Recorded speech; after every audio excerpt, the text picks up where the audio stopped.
Müslümanlar için izgi Ramazan ayı devam ite.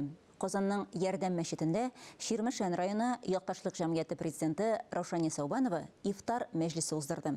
Якташлар ифтарыннан Мөршидә Җихан репортажы. Рамазан айы ураза тотудан тыш кичке ифтар мәҗлесләре белән дә кадерле. Бу Якташлар җәмгыятенең Рамазан айында безнең елда үткәрә торган чара, без шулай җыелышып ифтар үткәрәбез инде. Бу чараны инде һәр вакытта да үзем оештырам. Шул үземә Якташлык җәмгыятендә ярдәм иткән барча шушы кешеләремне чакырам инде, минем алар актив дип әйтгәндә. И мин бик зур рәхмәтле килгәннәре өчен, барысы да килделәр. Әлхәмдүлилләህ, шөкер, кабул булсын менә тоткан уразаларыбыз.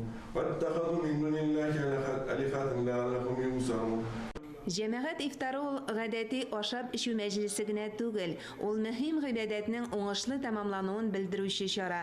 Гаять зур рухи файдага ия булган гамәл. Әлеге җәмәгать ифтарында да Ширмешән ягында туып үсеп, бакыйлыкка күчкәннәр рухына дуга кылынды. Вәгазьләр уку өлешендә дә Якташлык җәмгыяте вәкилләре бик актив булды. Менә берәү китереп бирәлдә, имамга, укучы кешегә кем генә булмасын. Рамазан айы безне шөкер итәргә, рәхмәтле булырга өйрәтә ди озак еллар туган як тарихын өйрәнүче, якташлар оештырган ифтар мәҗлесен алып барган журналист Илдар Кыямов.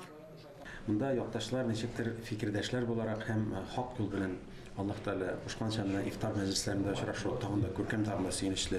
Чөнки бер күрешү бер гомер диләр һәм без монда әле тагын якташлык мәсьәләләрендә хәл итәбез. Әлбәттә инде вәгазьләр дә ишетелә һәм бу мәрхүмнәрне дә искә алабыз, чөнки алар да бит инде бар үлгән якташларыбыз арасында. Һәм менә аларның мирасына таянып, аларны онытмыйча яңа юллар сызу, яңа гамәлләр эшләү барыбыз өчен дә куанычлы. Ифтар мәҗлесе барышында Ширмешәнлеләр Якташлык җәмгыятенең киләчәккә эш гамәлләре белән дә уртаклашты. Һәр очрашуның бердәмлекне ныгытуын искәртте. Мөршидә Җихан, Искәндәр Төмәнов, Татарстан яңалыклары.